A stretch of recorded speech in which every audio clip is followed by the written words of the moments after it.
In today's video, I'm going to teach you how to filter a dashboard widget in Monday.com. To get started, open the Monday.com dashboard that you want to work with.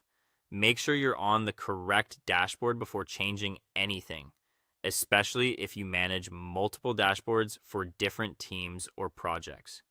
Taking a quick moment to confirm this can help you avoid editing the wrong view and keep your reporting organized. Once the dashboard is open, click Edit or open the dashboard settings depending on how your workspace is set up.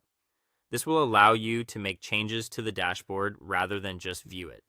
If you don't see editing options right away, you may need to hover over certain areas or open the menu for additional controls. Next, select the specific widget that you want to filter. This is important because filters are usually applied at the widget level, which means you can customize one widget without affecting the entire dashboard. For example, you might want one widget to show data from a certain group, while another widget continues showing a broader overview.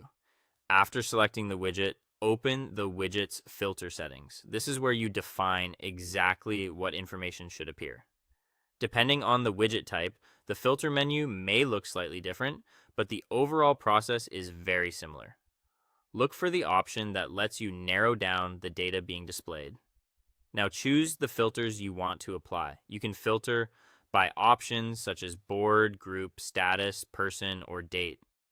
The best filter to use depends on what you want the widget to show. If you only want to track a certain team's work, filtering by person may be the right choice. If you're focusing on a project phase, filtering by group or status might make more sense. Date filters are especially useful when you want to review a specific time period, such as this week, this month, or a custom range. Once your filters are selected, apply them and review the dashboard results carefully.